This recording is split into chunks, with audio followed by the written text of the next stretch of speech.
요 볼륨 조금만 더 넣는 조금만 더 키워줄래요? 할렐루야. 옆 사람하고 인사하십시다. 오늘도 좋은 날입니다.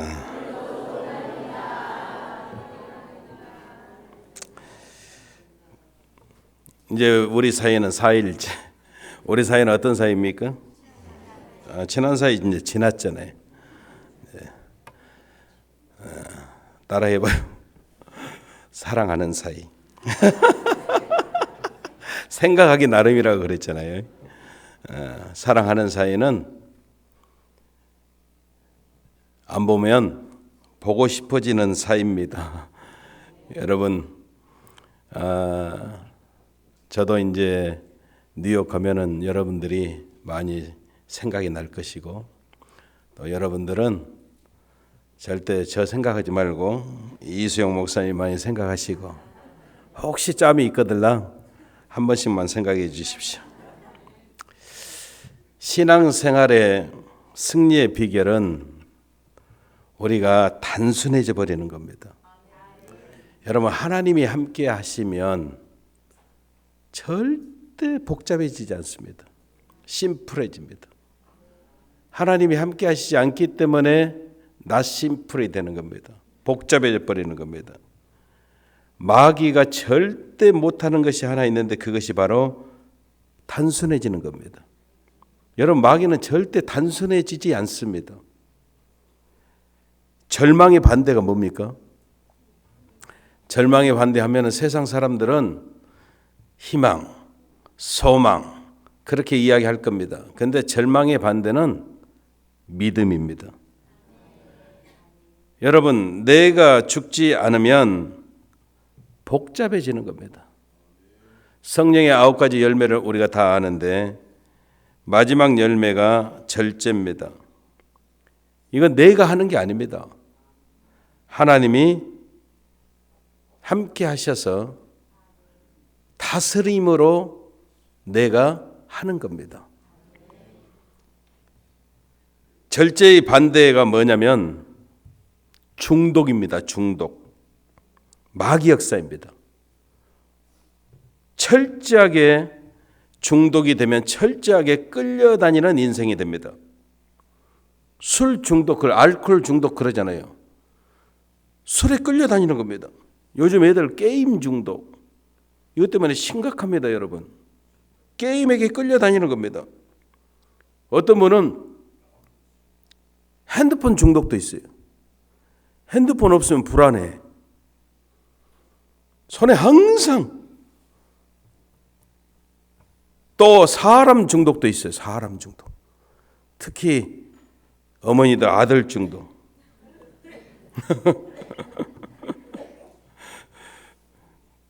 저도 나이가 40이 넘으니까 가끔 우리 집사람한테 서운할 때 있어요. 근데 웃으면서 그래요. 제발 아들 생각하는 거 10분의 1만 나 좀 생각해 줬으면 좋겠다. 모든 포커스가 이제는 어머니들 그러잖아요. 자녀들에게 갑니다. 자녀들에게. 근데 자녀들이 또 우상이 되면 안 됩니다. 그게 중독이에요. 중독.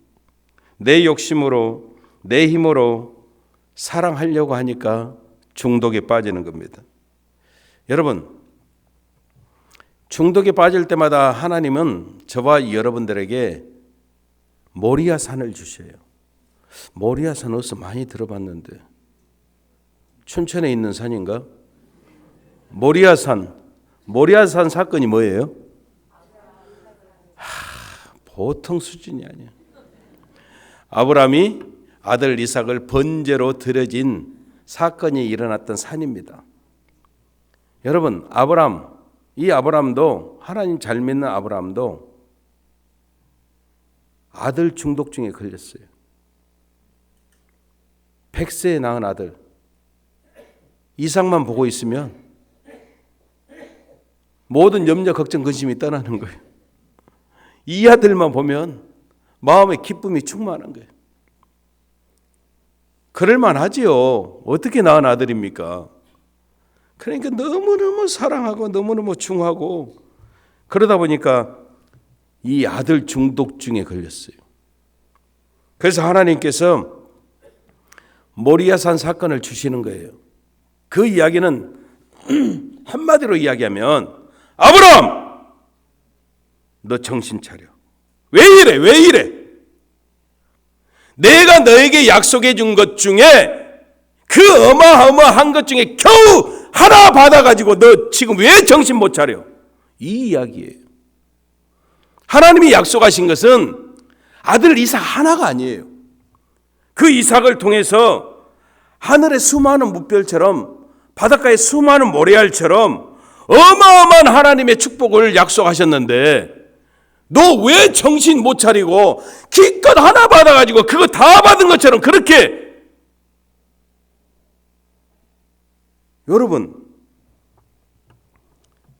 하나님께서 그래서 가끔씩 저와 여러분들에게 모리아산을 주셔요.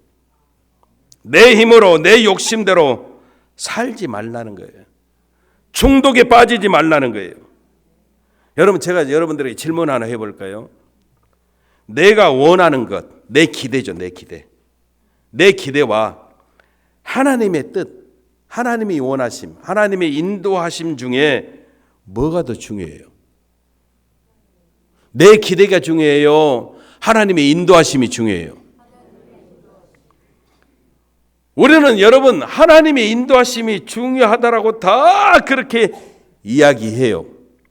그런데 우리 안에 모순이 있다는 것이죠. 우리는 하나님의 인도하심, 하나님의 뜻을 따른다 하면서 내 기대대로 내가 원하는 대로 역사해 주시는 하나님만 우리 하나님이에요.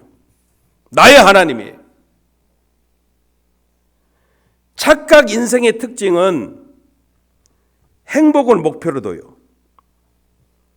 여러분, 행복이 뭡니까? 행복은 결국 한마디로 이야기하면 내가 힘들지 않는 거예요.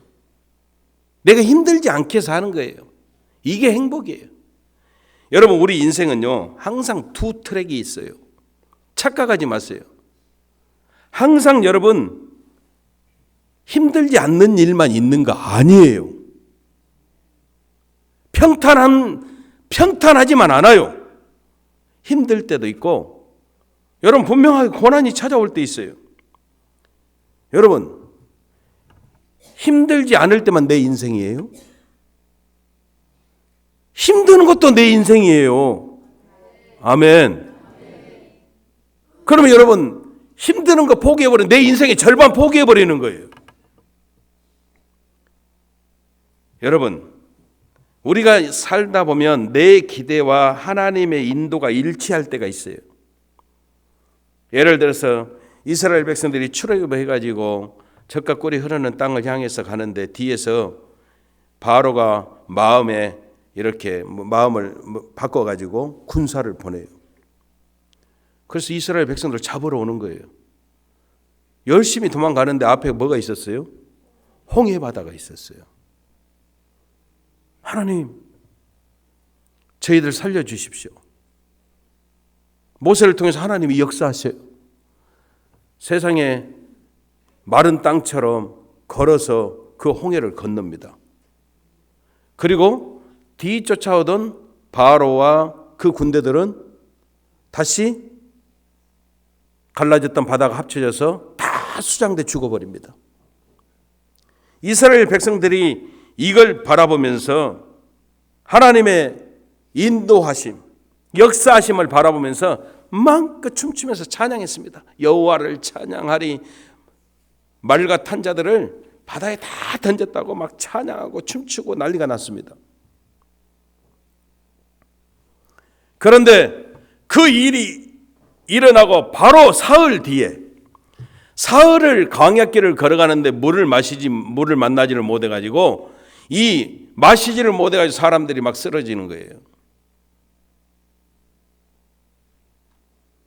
사흘밖에 지나지 않았습니다. 그 엄청난 감격의 순간이 사흘밖에 지나지 않았는데 이스라엘 백성들이 하나님을 원망하고 불평했습니다. 왜? 내 기대와 하나님의 인도가 불일치했다는 것이죠.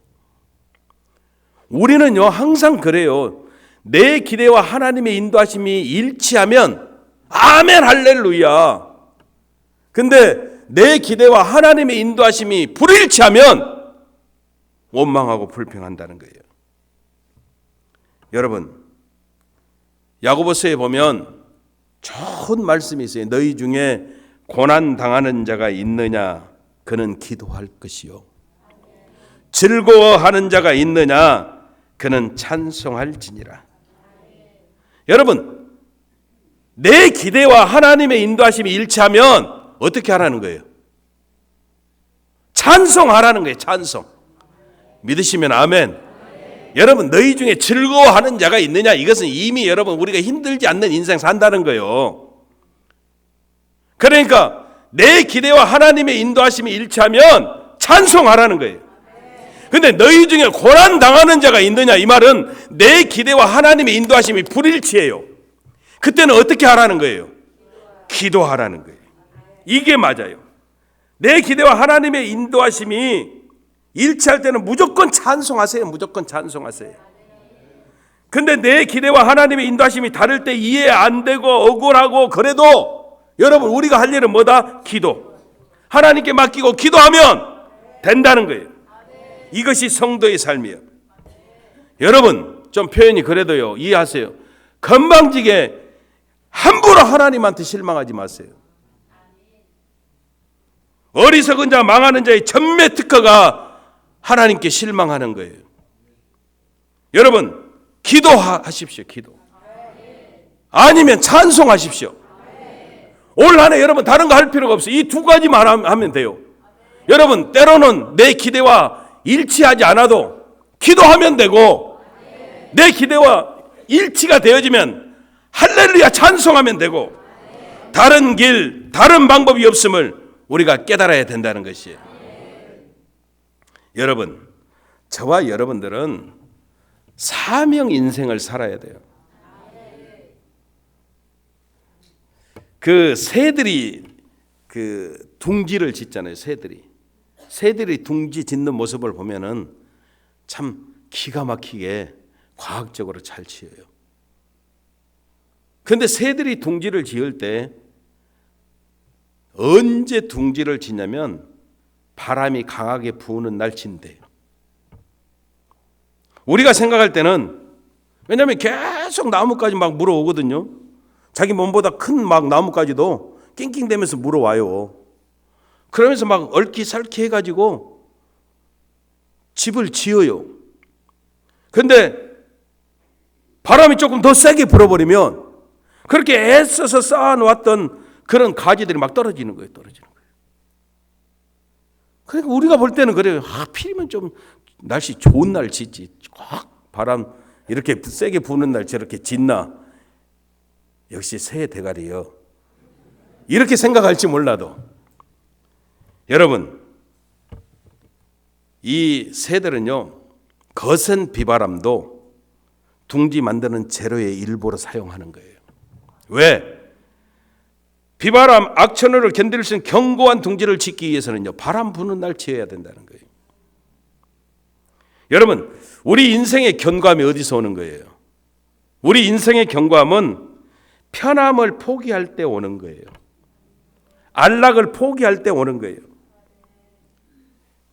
결국 견고한 인생이라는 것은 세상 편리함을 포기하고 사명을 붙드는 인생이 되어져야, 사명 인생이 되어져야 여러분 저와 여러분들이 견고하게 살아갈 수가 있어요.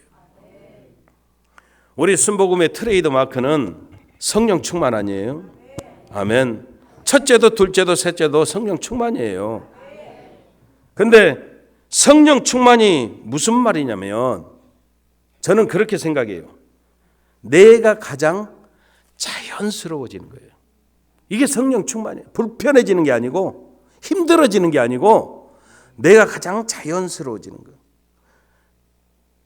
좀 이해를 못 하시는 한 두 분 계시는 것 같은데 남이 되지 않고 내가 되는 거예요. 내가 되는 거예요. 여러분 가장 나다워지는 거 이게 성령 충만이에요. 그래서 성도는 성도다워지는 거예요. 그렇죠. 아멘 할렐루야. 이게 성령 충만이에요. 여러분 성령 충만은 사랑 충만이에요. 그래서 성령 충만한 분들 봐봐요. 한번 여러분들이 주변에 구역자님이든지 권사님이든지 집사님이든지 저분 진짜 참 성령으로 뜨거우셔, 충만해. 그러면 여러분 그분 반드시 사랑도 있어요. 사랑 충만해요. 사랑 충만. 사랑하면 뭐든지 할 수 있고요. 사랑하면 잘 전달이 돼요. 사랑받으면 또 잘 받아들여요.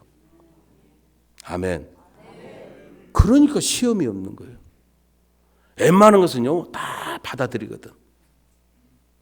그러니까 시험이 없어요. 똑같은 설교를 듣고 어떤 사람은 그래요. 저 나 들으라고 하는 소리예요. 여러분 절대 그런 말씀 없어요. 하나님 말씀은요 살아 있어요. 살아 있어. 그러면 여러분 내 안에서 역사하는 것이지 그게 시험이 되는 일은 절대 없어요. 그래서 성령 충만은 여러분 사랑 충만이고요. 다시 말하자면 또 성령 충만은 사명 충만이에요. 고난이 있어도 가는 거예요. 성령 충만하면 그 길이 생명의 길이니까, 그 길이 옳은 길이니까, 하나님이 기뻐하시는 길이니까. 여러분 저와 여러분들의 삶 속에 늘 사명 인생을 통해서 방향을 잃지 않고 정말로 영원한 가치를 위해서 저와 여러분들이 쓰임받는 아름다운 복된 삶 살아가시기를 주님 이름으로 축원합니다. 어떤 사람이 약속 시간이 좀 늦었어요. 그래서 차를 몰고 가는데 과속으로 가는 거예요. 과속으로. 뉴욕은 한국도 마찬가지겠지만은 그 감시 카메라가 있습니다. 감시 카메라. 근데 뉴욕은 확실해요. 뭐가 확실해요? 여기는 차를 타면 차가 다 가르쳐 주더라고요. 전방에 가속, 단속 카메라가 있다고, 속도를 낮추라고 막 그러면서 다 가르쳐줘, 내비게이션이. 근데 이 뉴욕은요 그런 거 절대 안 가르쳐줘요. 우리가 저가 있구나 이제 살다가 아는 것이지. 근데 단속 카메라가 있는 지역을 알거든요. 그리고 찍히는 것을 알아요. 위반하는 차량은 빛이 반짝으면서요 창문을 열어놓으면 약간 찰칵 소리 나요. 그래서 찍힌 줄을 알아. 찍힌 줄을. 근데 이 사람이 막 약속 시간에 가속으로 가다가 저쪽에 단속 카메라가 있잖아요. 그러니까 속도를 거기는 낮춰서 속도를 조금 줄여서 그렇게 지났어요. 근데 빛이 반짝으면서 찰칵 하는 거예요. 자기가 보니까 속도를 보니까 절대 위반도 안 했고 다른 거 위반한 적이 없는데 저게 찰칵했단 말이에요. 너무 이상한 거예요. 왜 이러지? 그래서 바쁜 사람이 차를 유턴해가지고 다시 또 그쪽을 또 지났어요. 그랬더니 또 빛이 반짝하면서 찰칵 또 그러더래요. 돌아와서 다시 갔어요. 또 찰칵 그러더래요. 뭐 계속 할 수 없으니까 갔어요. 아무리 생각해도 이해가 안 돼. 근데 어떻게 갔어요? 몇 주 후에 이 사람에게 벌금 고지서가 3장이 날라왔는데 거기에 이렇게 적혀 있었어요. 안전벨트 미착용. 여러분 우리에게는 저마다 자신의 기준이 있어요. 그리고 자기는 자신의 기준에 맞춰서 정말로 열심으로 산다고 착각해요. 나름 속도를 줄이고 잘 산다라고 그렇게 착각해요.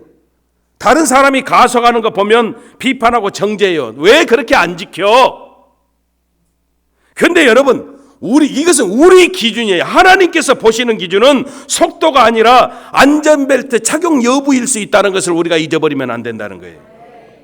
다시 말하면 우리가 신앙생활할 때 잘못된 기준 관점으로 인해서 여러분 얼마나 우리의 삶 속에 착오가 있는지 모른다 이 말이에요. 여러분 오늘 그 이야기 좀 해보려고 그래요. 오늘 본문에 등장하는 요셉 여러분 이름은 가장 우리 믿는 성도들 사이에서는 흔한 이름이에요. 왜냐하면 아들 낳으면 거의가 많이 요셉 그래요. 여러분, 요셉을 자녀들의 이름으로 이와 같이 짓는 이유는 요셉과 같은 인물이 되게 해 주십시오, 그런 이야기잖아요. 너는 요셉과 같은 하나님의 축복을 받은 사람이 되거라. 그래서 이름을 짓습니다.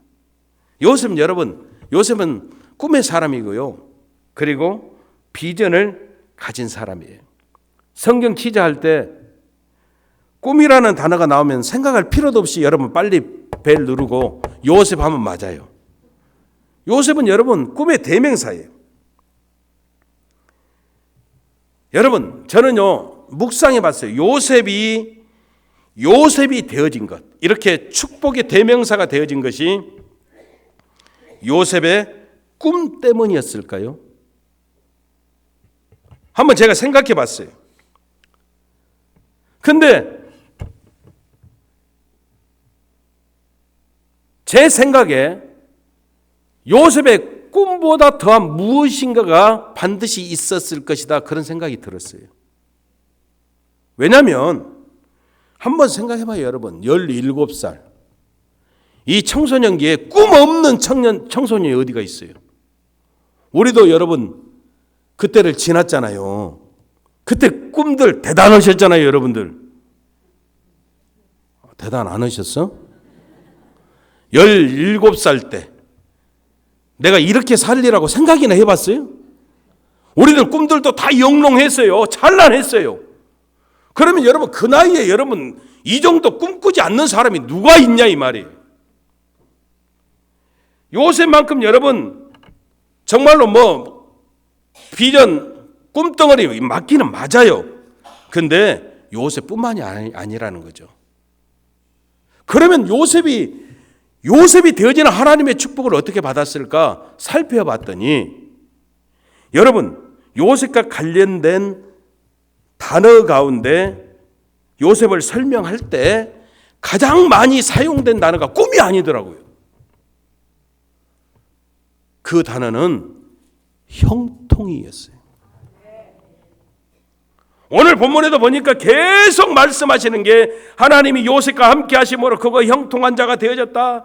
그의 주인이 하나님께서 그와 함께 하심을 보면서 하나님께서 그의 범사에 형통케 하심을 보았다. 또 23절 이하에도 계속해서 그를 범사에 하나님이 형통케 하셨더라. 이렇게 기록하고 있어요. 그래서 내린 결론은요, 요셉이 요셉 되어지면 그의 꿈도 물론 있지만 엄청난 꿈을 현실로 응답해 주시는 하나님의 형통에 있었음을 깨닫게 되어졌다는 거예요. 여러분, 아무리 엄청난 꿈을 꾸어도 우리가 하나님께서 형통케 하지 아니하시면 그 꿈은 여러분 더 이상 그냥 꿈이에요. 근데 하나님이 형통을 허락하시면 엄청난 축복이 되어진다는 것이죠. 여러분, 요셉이 누렸던 형통의 복을 받으려면 우리가 어떻게 해야 될까요? 우리는 먼저 형통의 개념부터 정확히 알아야 돼요. 우리가 알고 있는 형통과 하나님이 말씀하시는 형통은 분명히 다르다는 것이죠. 이거 알지 못하면 우리는 형통의 복을 누릴 수가 없어요.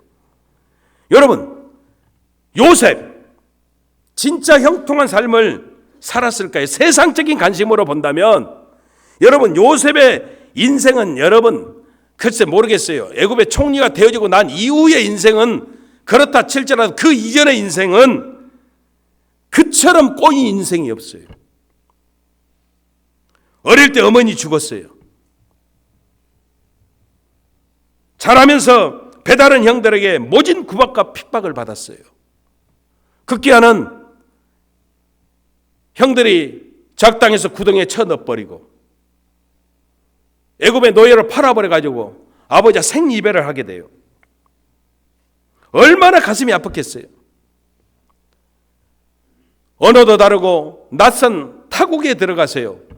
열심히 그래도 성실하게 일을 했어요. 주인의 인정을 받아가고 신임을 받아 가정 총무가 됐어요. 그런데 주인 여자가 요셉이 또 인생을 방해해요. 요셉이 하나님 앞에서 이야기, 내가 어찌 이 큰 악을 행하여 하나님 앞에서 득죄하리이까. 그리고 그 유혹을 물리친 대가는 여러분, 감옥이었어요. 사람들에게는 누구를 막론하고 보상 심리가 있어요. 그 보상 심리는 내가 원치 않아도 나에게 찾아오는 거예요. 내가 이러한 일을 이렇게 했으면은 누군가에게 좌우지한 잘했어, 박수, 이런 모습을 받고 싶어하는 보상 심리가 있다는 거예요.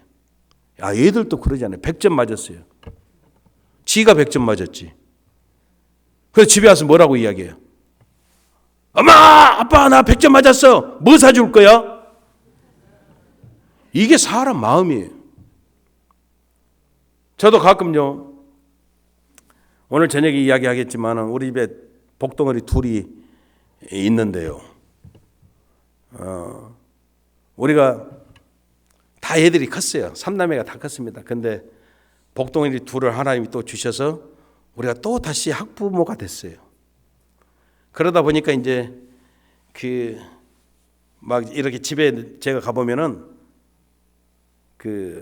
설거지가 이렇게 안 돼가지고 있을 때 있어요. 그러면 제가 조용하게 설거지를 다 해요. 우리 집사람이 밖에 나갔다가 들어오면 그거 보고 그래도 설거지를 누가 다 이렇게 했대? 아유, 목사님 고마워요, 세상에. 아이, 이런 소리 안 해도 되지만 은근하게 기대가 되는 거예요.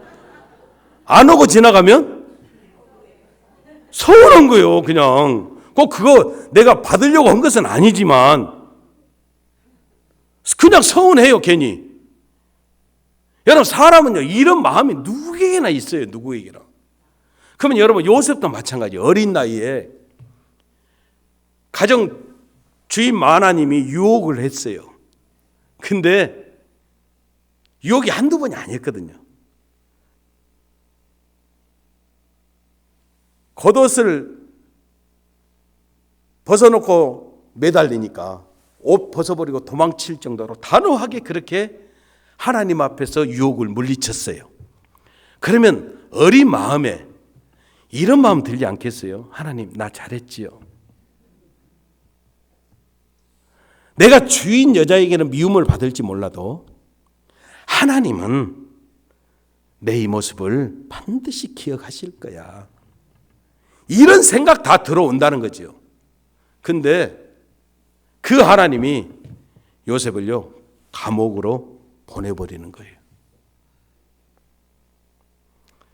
여러분, 이런 인생, 어디를 봐서 세상적인 눈으로 본다면 이게 형통이에요? 억울해요. 누명 썼어요. 그렇지만 강간 미수범으로 감옥에 가 있어요. 얼마나 수치스럽고 부끄러운 모습인가요? 여러분, 그런데 세상적인 눈으로 보면 꼬여진 인생인데 성경은요, 이렇게 이야기해요. 요셉의 삶이 형통하다는 거예요. 왜 그래요? 왜? 하나님이 말씀하시는 형통은 세상의 형통과 다르다는 것이죠. 그러면 그 형통이 무엇일까요? 첫째, 하나님이 말씀하시는 형통은 따라하십시다. 하나님이 함께 하시는 삶이다. 아멘. 이게 형통이에요. 하나님이 함께 하시는 삶. 오늘 성경이 계속 이야기하는 게요, 하나님께서, 야훼께서 요셉과 함께 하심으로 형통한 자가 되어, 또 그 주인이 하나님께서 그와 함께 하심을 보았고, 여기서 우리가 발견하는 진리는요, 하나님이 함께 하시는 삶이 진짜 형통이라는 거예요. 우리는 여러분, 사이비 형통에 목매달아요. 하나님이 함께 하시든 말든 상관없이 내가 돈만 많이 벌어버리면 이것이 형통이요. 사업 잘 돼버리면 이것이 형통이요. 아니에요, 여러분. 사이비 형통이에요. 여러분, 바빠지는 거 축복이에요. 근데 여러분, 하나님 없이 바빠지는 그것은 여러분 절대 축복 아니에요. 바쁠수록 더 우리가 하나님 앞에 나와야 돼요. 여러분, 야베스가 복을 받았습니다. 근데 복을 받았는데 성경은 복에 복을 받았대요. 아멘. 여러분, 아브라함이 복을 받았습니다. 근데 뭔 복을 받았냐면 반드시 내가 너를 복 주고 복 주며. 이런 복은요, 우리가 하나님이 주시는 그 서클의 복, 여기에서 한 단계를 여러분 뛰어넘을 때 받는 거예요. 뛰어넘을 때 받는 복이 뭐냐면 내가 열심으로 하나님께 기도하고 열심으로 사명을 감당했더니 하나님이 복을 주셨습니다. 그래서 엄청나게 바쁩니다. 내 사업장이 바쁩니다. 내가 막 몸을 쪼개도 뭐지? 쪼개도 안 될 정도로 바쁩니다. 그럴 때 우리가 하나님 앞에 더 나와야 돼요. 그러면 하나님이 그 단계를 뛰어넘는 복의 복을 주셔요. 근데 다 여기서 무너져. 다 여기서 무너져요. 왜? 하나님이 함께 하시든 말든 사업에 성공하는 것, 이게 여러분 사이비 형통이에요. 사이비 형통. 성경은 그렇게 이야기해요. 하나님과 동행하면서 사는 것이 형통이다. 그래서 우리가 찬양하잖아요. 높은 산이 거친 들이 초막이나 궁궐이나 내 주 예수 모신 곳, 그곳이 그 어디나 하늘나라. 힘든 어려움 속에 있을지라도, 끼니 걱정하는 가난한 상황이 있을지라도 하나님이 함께 하시며 이것이 형통한 삶이 되어짐을 믿으시기를 주님 이름으로 축원합니다. 두 번째, 하나님이 말씀하시는 형통은요, 환경을 초월하는 능력이에요. 이게 형통이에요. 많은 사람들이 이 하나님이 주시는 능력을요, 뭐라고 생각하냐면 탁월함으로 생각해요. 탁월함. 다른 사람보다 뛰어남. 이것을 하나님이 주신 능력으로 생각해요. 그런데 여러분, 물론 하나님의 능력이 되기는 하겠지만 틀린 이야기는 아니지만 하나님 형통의 축복, 더 많이 나오는 능력은 탁월함이 아니에요. 따라하십시다. 초월함. 이게 하나님이 주신 능력이에요. 내게 능력 주시는 자 안에서 내가 모든 것을 할 수 있느니라 바울이 고백했어요. 근데 뭐라고 이야기하냐? 내가 궁핍함으로 말하는 것 아니고 어떠한 형편에 처하든지 나는 자족하기를 배웠고 비천에 풍부에 처할 줄도 알았고 배부른 배고픔도 알고 풍부 궁핍 이 가운데 일체의 비결을 배웠다. 이렇게 이야기하는 거예요. 여러분, 우리가 탁월함만 추구하면 반드시 부작용이 따라와요. 전교 1등 하는 애가요. 전교 1등 하는 애가 이번 시험에서 조금 실수해가지고 2등이 됐어요. 그랬더니 옥상에 가서 떨어져 죽었어요. 여러분, 탁월함만 계속 추구하면 반드시 부작용이 생겨요. 초월의 능력이 있으면 우리는 어떠한 상황 가운데 있어도 상처를 받지 않아요. 여러분, 애들 키우는 거 참 어려워요. 내가 키우려고 하면 어려워요. 하나님이 키워주셔야 돼요. 애들 여러분 갈피하면 오해하고 삐지고 심술 부리고 막 그러잖아요. 애들만 그래요? 우리 교회 구역장이 한 분이요, 작년에 저하고 집사람을 목사님 꼭 식사 대접하고 싶다고 그래요. 그래서 나가서 식사를 했어요. 그러면서 목사님 너무 감사해요. 그래요? 뭐가요? 아니 그냥 감사해요. 아니 뭐가요? 아니 다른 거 아니고요. 우리 구역에 누구누구 있잖아요. 올 1년 동안 얼마나 나를 힘들게 했던지.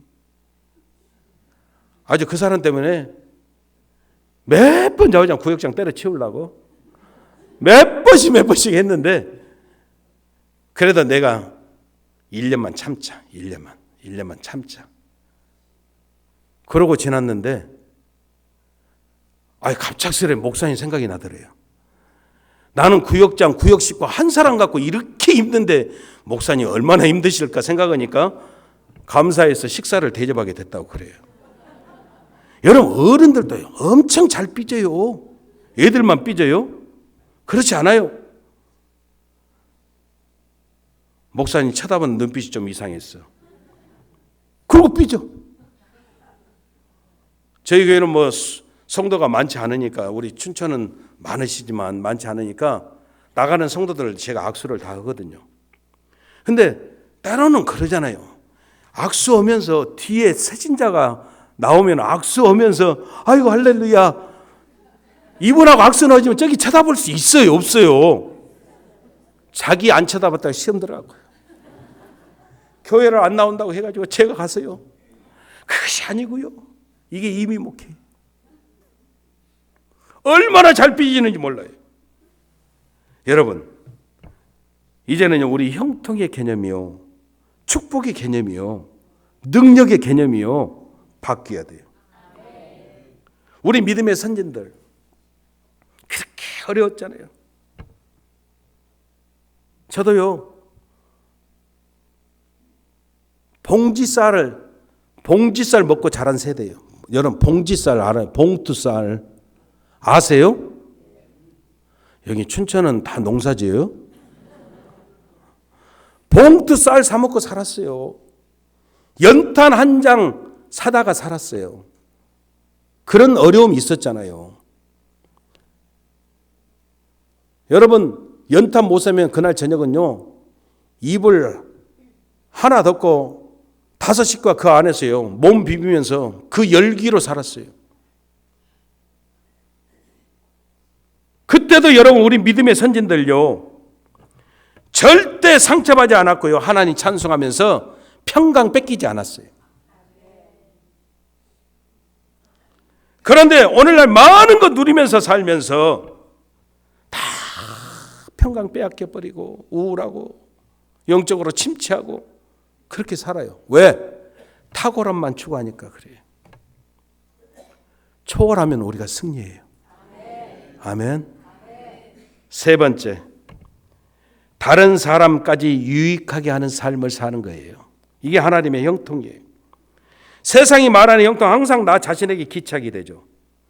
내가 잘 먹고, 내가 잘 살고, 내가 많이 우리 자녀들에게 물려주고, 세상의 형통 항상 나와 내 가족들에게 기착이 돼요.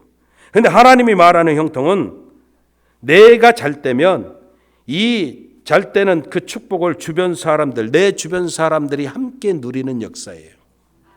이게 하나님이 말하는 형통이에요. 오늘 본문 5절에 보니까 하나님이요, 요셉을 축복하셔요. 형통케 하셔요. 그런데 요셉을 위해서요, 요셉을 위해서 하나님이 어떻게 요셉을 형통케 하시냐, 축복하시냐면 애굽 사람의 집을 내려서 요셉을 축복하시는 거예요. 요셉이 있는 곳에 모든 것들, 밭의 식물까지 여러분 하나님이 복을 주셔서요, 축복해 주셔버리는 거예요. 이게 여러분 진짜 축복이에요. 내가 나를 위해서 하나님이 우리 춘천 교회를 축복하셔 버리는 거예요. 아멘. 나를 위해서 하나님이 우리 이수영 목사를 축복해 버리는 거예요. 이런 역사가 진짜 축복이죠. 여러분, 저와 여러분들이 은혜 받았다라고 이야기해요. 은혜 받았습니다. 근데 여러분, 은혜 받은 게 뭐예요? 막 가슴이 뜨거워지고 막힌 것이 막 뚫려진 것 같고 시원하고 눈물 콧물 다 쏟아내고 이게 은혜 받은 거예요? 그래, 은혜 받았어요. 맞아요. 근데 진짜 은혜 받은 것은요, 내가 은혜 받은 혜택을 가족들이 같이 누려야 돼요. 엄청나게 은혜 받고 집에 가서 며느리 시집살이 시켜요. 그러니까 며느리들이 이야기해요. 우리 어머니 다니는 교회, 우리 어머니가 가는 천국 나는 안 갈래요. 그래요. 엄청 은혜 받고 시어머니 구박이에요. 여러분, 이건 진짜 은혜 받은 거 아니에요? 내가 진짜 은혜 받았으면 내가 받은 그 은혜를 나와 함께하는 사람들이 다 누리는 거예요. 하나님이 말씀하시는 형통의 복은 자신의 복을 주변 사람들이 같이 누리는 거예요. 여러분, 은혜 받을수록 우리는 그래서 더 배려하고 더 사랑하고 이게 되는 거예요. 이게 되는 거예요. 여러분, 요셉처럼 하나님의 형통을 사모하셔서 저와 여러분들이 올 한 해 형통한 사람으로 하나님 앞에 세워지는 축복이 넘쳐나시기를 주님 이름으로 축원합니다. 기도하겠습니다. 주님 감사합니다.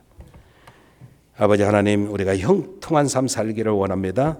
형통한 자가 되어지기를 원합니다. 그래서 늘 하나님이 허락하시는 분복들 기쁨으로 나누고 하나님 영광 마음껏 드러내고 내 삶 속에 하나님 영광의 열매들 주렁주렁 우리가 맺힐 수 있도록 하나님 도와주옵소서. 예수님 이름으로 기도합니다. 아멘.